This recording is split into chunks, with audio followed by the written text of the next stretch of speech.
Hello students, welcome back to social science class.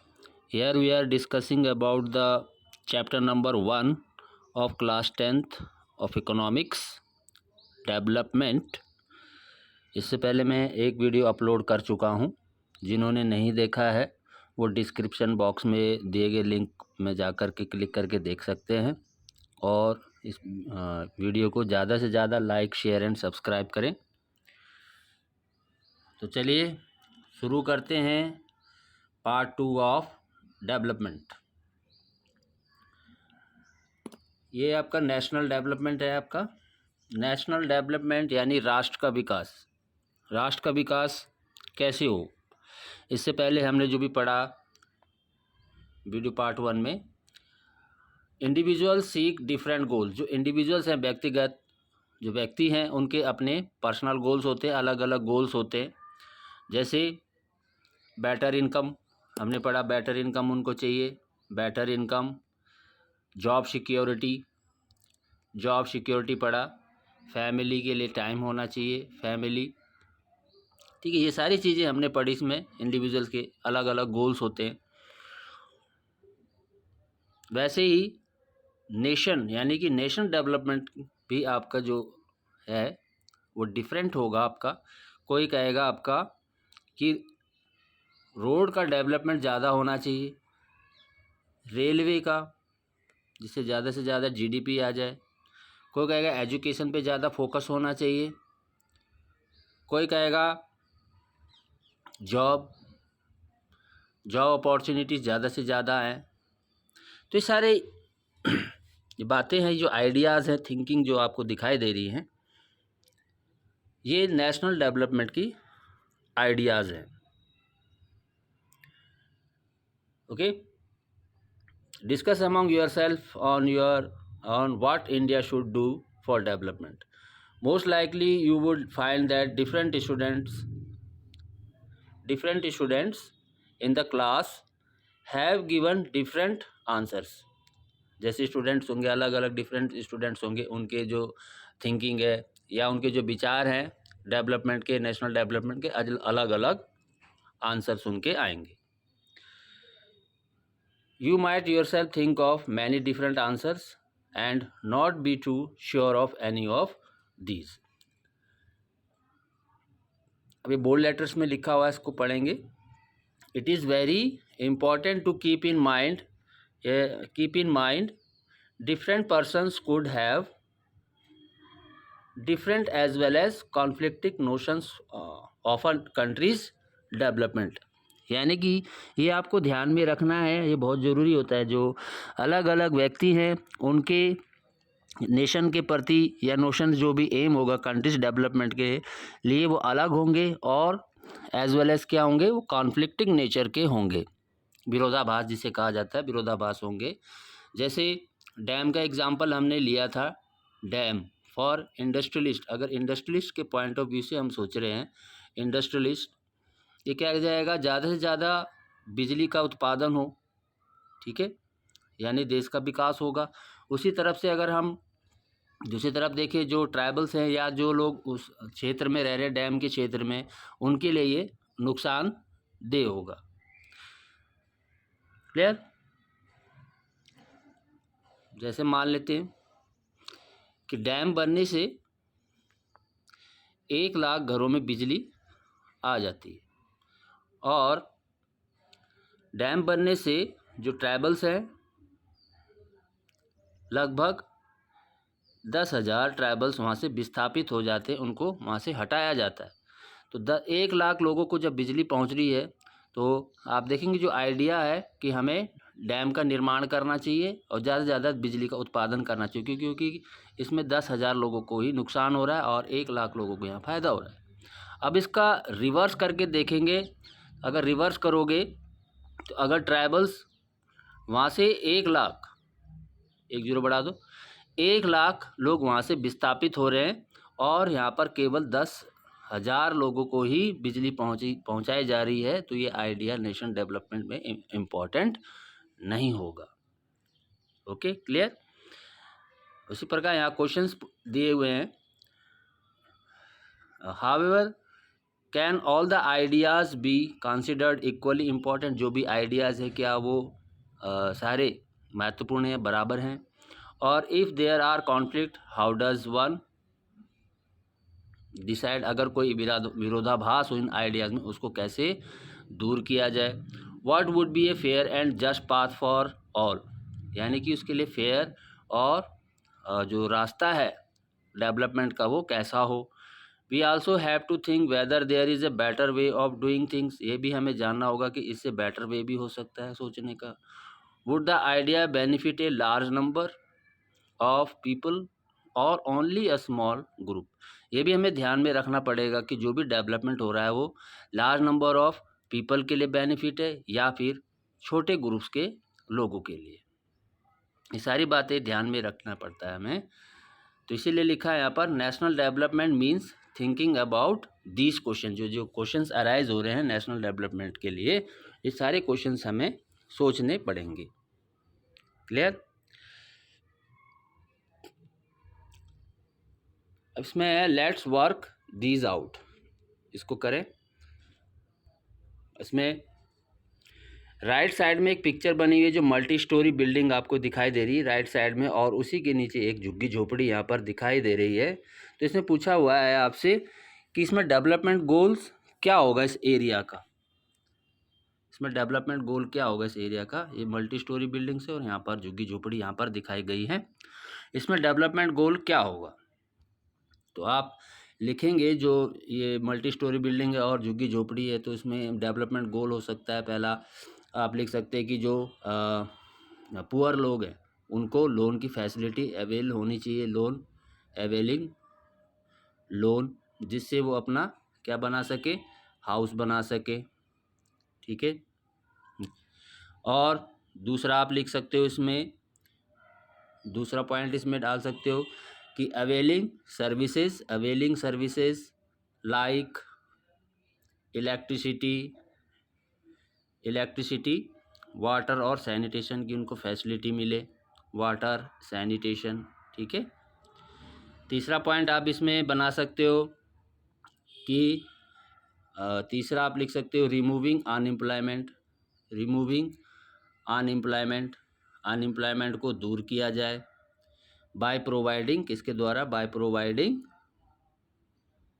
Job opportunity. Okay. एक point और आप इसमें लिख सकते हो कि फोर्थ पॉइंट मेडिकल फैसिलिटीज़ भी मिलनी चाहिए, मेडिकल फैसिलिटीज़ और hospitals. Okay.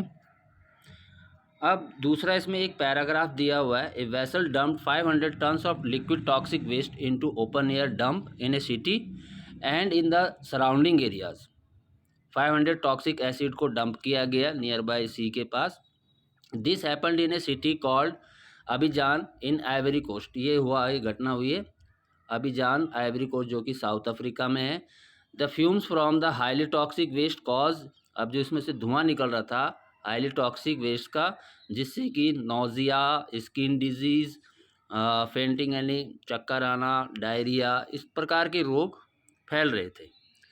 After a month, एक महीने बाद क्या होता है, 7 persons वर डेड, 7 लोग मर जाते हैं। 20 इन हॉस्पिटल, 20 हॉस्पिटलाइज हो जाते हैं। एंड 26,000 ट्रीटेड फॉर सिम्टम्स, अब उनमें पॉइजनिंग के सिम्टम्स दिखाई पड़ते हैं 26,000 व्यक्तियों में। A multinational company dealing in petroleum, एक मल्टीनेशनल कंपनी जो पेट्रोलियम डील कर रही थी और metal, had contracted a local company उन्होंने कॉन्ट्रैक्ट किया of the Ivory Coast to dispose the waste, जो टॉक्सिक वेस्ट था उसको डिस्पोज करने के लिए इनसे कॉन्ट्रैक्ट किया गया था। तो आपसे क्वेश्चन क्या पूछा हुआ है, नीचे है, हु आर द पीपल, ये क्वेश्चन पूछा हुआ है, who are the people who benefited and who did not. कौन लोग हैं जिनको ज़्यादा फ़ायदा होगा और कौन लोग हैं जिनको फ़ायदा नहीं होगा। तो आप इसमें लिख सकते हैं those who dumped the toxic waste, जिन्होंने टॉक्सिक वेस्ट को डंप किया हुआ है उनको ज़्यादा फ़ायदा होगा। While the people of Abidjan in Ivory Coast were not benefited, जो लोग आइवरी कोस्ट में रह रहे हैं उनको फ़ायदा नहीं होगा। दूसरा, what should be the developmental goal for this country, इस कंट्री के लिए डेवलपमेंट गोल क्या होना चाहिए। तो आप इसमें लिख सकते हैं पॉल्यूशन अवेयरनेस, पॉल्यूशन अवेयरनेस इसमें गोल होना चाहिए, पॉल्यूशन अवेयरनेस। क्लियर। तीसरा आप स्वयं करेंगे, what can be some of the developmental goals for your village, town और लोकेलिटी, क्या डेवलपमेंट गोल होना चाहिए। आप लिख सकते हो सैनिटेशन हो, एजुकेशन हो, अनएम्प्लॉयमेंट को रोका जाए, जॉब अपॉर्चुनिटीज़ हो, इस प्रकार से आप लिख सकते हो। एक्टिविटीज़ आप इसको करेंगे। Now come to the next point, how to compare different countries और स्टेट, किस प्रकार से आप दूसरे देशों या फिर राज्यों को कंपेयर कर सकते हैं। You might ask if development can mean different things, अगर आपसे पूछा जाए कि डेवलपमेंट क्या है, तो अलग अलग डिफरेंट थिंग्स होते हैं। How come some countries are generally called, आप कैसे कह सकते हो कि कुछ देश विकसित हैं और कुछ क्या हैं, अंडर डेवलप्ड हैं, यानी विकासशील हैं, विकास की राह पर हैं। Before we come to this, इस क्वेश्चन में, इस आंसर में आने से पहले कुछ क्वेश्चंस यहाँ पर दिए गए हैं। When we compare different things, जब हम चीज़ों का कंपैरिजन करते हैं अलग अलग, दे कुड हैव सिमिलैरिटीज़, उनमें कुछ समानताएं होती हैं, साथ में कुछ असमानताएं भी होती है, भिन्नता बोलते हैं जिसे। Which aspect do we use to compare them, तो कौन सा आस्पेक्ट हमें लेना चाहिए इनको कंपेयर करने के लिए। Let us look at student in the class itself, class में जो भी बच्चे हैं उसको देखा जाए। How do we compare different students, किस प्रकार से हम अलग अलग स्टूडेंट्स को कंपेयर कर सकते हैं। They differ in their height, यानी उनकी height, health, talent and interest सबके अलग अलग होंगे। जो हेल्दीएस्ट स्टूडेंट्स हैं, the healthiest students may not be most studious one, जो हेल्दीएस्ट स्टूडेंट होगा जरूरी नहीं है कि वो पढ़ाई में भी अच्छा हो। The most intelligent student may not be the friendliest one, जो इंटेलिजेंट स्टूडेंट होगा तो ज़रूरी नहीं है कि वो फ्रेंडलीएस्ट हो, यानी दोस्ताना व्यवहार करे। So how do we compare student, तो हम स्टूडेंट्स को कैसे कंपेयर करेंगे। The criteria we use depends on the purpose of comparison, जो भी आप क्राइटेरिया यूज़ कर रहे हो उसका पर्पज़ क्या है कंपैरिजन करने का, ये इस पर निर्भर करता है। मोस्टली अगर हम स्टूडेंट्स का कंपैरिजन करते हैं तो हम मार्क्स के बेसिस पे कंपेयर करते हैं, तो क्राइटेरिया मार्क्स का लिया जाता है। We use different criteria to choose, हम ले सकते हैं, इसमें लिखा है वी यूज़ डिफरेंट क्राइटेरिया, हम अलग अलग क्राइटेरिया यूज़ कर सकते हैं। To choose a sport team को चूज़ करने के लिए, डिबेट टीम को चूज़ करने के लिए, म्यूज़िक टीम को चूज़ करने के लिए, team to organise a picnic, इस प्रकार से आप कोई भी क्राइटेरिया आप यूज़ कर सकते हो। Still if for some purpose we have to choose the criteria for all round progress, यानी सारा जो भी प्रगति हो रही हो सारे क्राइटेरिया को आप देखेंगे of the children in the class. How shall we do it, हम कैसे करेंगे। यूजुअली वी टेक, जनरली क्या होता है, यूजुअली वी टेक वन और मोर इम्पॉर्टेंट कैरेक्टरिस्टिक्स, यूजुअली क्या होता है, हम एक या उससे अधिक जो विशेषताएं हैं बच्चों के अंदर उसका हम क्राइटेरिया फॉलो करते हैं and compare them based on these characteristics, और इन्हीं कैरेक्टरिस्टिक्स को बेस लेकर के हम उसको कंपेयर करते हैं। क्लियर। मेनली यहाँ पर देखो क्या लिखा है, मार्क्स के बेस पे ज़्यादा कंपैरिजन किया जाता है। अब आपसे पूछा जा रहा है कंट्री का कैसे डेवलपमेंट जो कंपैरिजन है कैसे किया जाता है। This is true of development too, for comparing countries their income is considered to be one of the most important attribute. अगर किसी भी देश का कंपैरिजन करना हो तो उसका जो मेन क्राइटेरिया हम फॉलो करते हैं यहाँ पर इनकम को बेस लेकर के कंपैरिजन किया जाता है। कंट्रीज़ विद हायर इनकम, जिस देश की ज़्यादा इनकम होगी तो वो देश क्या माना जाता है, रिच कंट्री माना जाता है। Are more developed than other with less income, यानी जिस देश की इनकम अधिक है वो ज़्यादा डेवलप है और जिस देश की कम इनकम है वो लेस डेवलप्ड कंट्रीज़ होती हैं। This is based on the understanding that more income means more of all things that human being needs. इसका क्या मतलब हो गया, दिस इज बेस, किससे बेस हो रहा है, on the understanding that more income, अधिक से अधिक जो इनकम हो रही है वो सारी ह्यूमन बीइंग्स की नीड होती है income. Whatever people like and should have they will be able to get with greater income. ठीक है, जो भी व्यक्ति को चाहिए, ठीक है, वो किसके द्वारा होगा, ग्रेटर इनकम के द्वारा। So greater income itself consider to be one important goal, इसलिए इनकम को भी यहाँ पर लिखा हुआ है इम्पॉर्टेंट को हम इम्पॉर्टेंट गोल के तौर पर कंसिडर्ड कर सकते हैं। Now what is the income of a country, अब आपसे पूछा हुआ है कि किसी भी देश के इनकम क्या है, तो इनकम क्या होगा, जो वहाँ के नागरिक हैं, किसी भी देश के जो नागरिक हैं उनके द्वारा अर्न किया हुआ मनी, वो आपका देश की इनकम होती है। जैसे मान लेते हैं किसी देश में 5 लोग काम कर रहे हैं, 5 व्यक्ति हैं, 1,000 एक व्यक्ति कमा रहा है, 2,000 एक कमा रहा है, 3,000 एक कमा रहा है, 4,000 एक कमा रहा है, इसी तरह से 5 कमा रहा है। तो इसका अगर हम टोटल करेंगे तो उस देश की वो नेशनल इनकम हो जाती है, यानी 3 2 5 और 1 6, 6 4 10, 15,000, 15,000 जो टोटल आया उस देश की वो इनकम होती है। इसको हम नेशनल इनकम बोलते हैं। The income of the country is the income of all the resident of the country, मैंने समझाया अभी आपको। This gives us the total income of the country, जिससे आपको टोटल इनकम निकल जाती है। हाउएवर फॉर कंपैरिजन, अगर हम कंपैरिजन कर रहे हैं दो देशों का between countries, total income is not such an useful manner, यानी टोटल इनकम आपका क्या यूज़फुल तरीका नहीं है, यानी लाभदायक तरीका नहीं है। क्यों नहीं है, क्योंकि हर देश की जो पॉपुलेशन है वो अलग होती है। जब पॉपुलेशन डिफरेंट होगी तो इनकम से कंपैरिजन करना कठिन हो जाता है। इसलिए आगे लिखा है देखो, since countries have different population, comparing total income will not tell us what an average person is likely to earn. Are people in one country better off than other in a different countries? Hence we compare the average income. इसलिए हम क्या करते हैं, average income calculate करते, किसी भी देश की एवरेज इनकम को लेकर के कंपैरिजन किया जाता है, जिसको आप पर कैपिटा इनकम भी कहते हैं। तो एवरेज इनकम जो निकलती है आपकी, एवरेज इनकम कैसे निकलती है, is equal to total income of the country, total income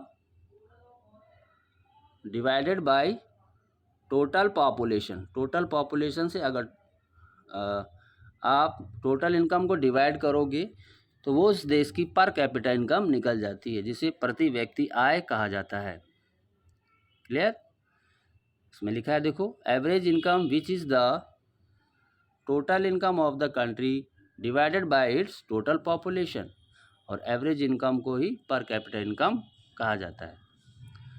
in world development reports brought out by the World Bank के द्वारा जो डेवलपमेंट रिपोर्ट निकाली गई, this criteria is used in classifying countries, इसको classify किया जाता है वर्ल्ड बैंक के अनुसार, एवरेज इनकम को लिया जाता है, यानी कि पर कैपिटा इनकम को फॉलो किया जाता है। किसके द्वारा, वर्ल्ड बैंक की, जो वर्ल्ड बैंक है और वर्ल्ड डेवलपमेंट रिपोर्ट के अनुसार। कंट्रीज़ विद पर कैपिटा इनकम, जिस देश की पर कैपिटा इनकम $49,300 पर एनम हो और उससे अधिक हो, ये 2019 का आंकड़ा दिया हुआ है, आर कॉल्ड हाई इनकम और रिच कंट्री। हम उसको बोलेंगे हाई इनकम है या फिर वो काफ़ी अमीर देश है। एंड दोज विद पर कैपिटा इनकम $2500 और लेस, और जिस देश की प्रति व्यक्ति आय $2500 या उससे कम है तो वो लो इनकम कंट्रीज या अंडर डेवलप्ड कंट्रीज में आ जाते हैं। भारत की बात करें, India comes in the category of low middle income. जो इंडिया है वो लो मिडिल इनकम ग्रुप में आता है, बिकॉज इट्स पर कैपिटा इनकम 2019 में कितनी थी? $6,700 पर एनम, यानी प्रति व्यक्ति आय 6,700 सालाना प्रति डॉलर थी। द रिच कंट्रीज, अब इसमें जो रिच कंट्रीज दिए हुए हैं इनको छोड़ दिया जाए, excluding countries of Middle East and certain other small countries are generally called developed countries. इनको हम डेवलप्ड कंट्रीज की श्रेणी में डाल सकते हैं। Okay, clear. अब एवरेज इनकम लिखा है कि इसमें कुछ डिस्पैरिटीज भी होती हैं। Average income, while averages are useful for comparison, they also hide disparities. में कुछ डिस्पैरिटीज भी है, जैसे यहाँ पर कंपैरिजन दिया हुआ है 1.2 टेबल पे, दो देशों की इसमें तुलना की गई है। दो देश है, कंट्री ए और कंट्री बी, और यहाँ पर दिए हुए 5 व्यक्तियों की इनकम दी हुई, 1 2 3 4 5। यानी कंट्री ए का अगर आप देखें तो जो पहला व्यक्ति है 9,500 कमा रहा है, दूसरा 10,500, तीसरा 9,800, चौथा 10,000, पाँचवा 10,200। तो इसमें इनकम डिस्पैरिटीज आपको क्या दिखाई दे रही है? थोड़ा लिटिल बिट थोड़ा डिफरेंस है, बाकी ठीक है, थोड़ा बहुत अंतर आ रहा है। अगर आप इसका टोटल करेंगे तो जो एवरेज आएगा, इसका टोटल करेंगे तो कितना आ जाएगा? ये टोटल करके देखेंगे आप तो ये 10,000, मेरे ख्याल 10,000 आएगा, नहीं सॉरी 1,00,000 कितना आएगा? ये इसको चेक कर लेना। ये जो एवरेज निकलेगा आपका 5,000 निकलता है, आपका 50,000 के लगभग शायद आएगा ये टोटल, या देख लेना इसको, 10 20 30 40 50 10,000 के आसपास आएगा एवरेज इनकम। उसी प्रकार से इसका भी आप देखेंगे, यहाँ देख लो इनकम डिस्पैरिटीज बहुत ज़्यादा अंतर आ रहा है। यहाँ 500 500 500, यहाँ पे भी 500, और यहाँ 48,000 आ गया है। तो यहाँ पे भी जो आपका टोटल आ रहा है ये 50,000 आ रहा है, ये भी आपका 50,000 आ रहा था, दोनों का सेम आ रहा था। एवरेज भी निकालेंगे डिवाइडेड बाय, इसको अगर 5 करेंगे, इसको भी डिवाइडेड बाय 5 करेंगे तो आपका 10,000 एवरेज आ रहा है। लेकिन इसमें कंट्री बी का देखेंगे तो आपको क्या दिखाई दे रहा है? इसमें इनकम डिस्पैरिटीज दिखाई दे रहा है, यानी इनकम में बहुत ही भिन्नता है। एक व्यक्ति लग्जरियस लाइफ जी रहा है, यानी जो 5th वाला है ये वाला, बाकी उस श्रेणी में आ ही नहीं रहे कहीं भी। यहाँ पर इनकम डिस्पैरिटीज है, इतना भी तुलना हम नहीं कर सकते। तो आप इसको पढ़ लेना, ये जो मेन बात थी मैंने यहाँ पे आपको समझाई है कंपैरिजन करने की। अब यहाँ पे लिखा हुआ country with no rich and no poor, वह देश जो ना तो ज़्यादा गरीब है ना ज़्यादा अमीर है। यहाँ लिखा है we made the chair and we use them, ठीक है। ये देश ना तो ज़्यादा गरीब है ना ज़्यादा पुअर है। दूसरी तरफ देखें,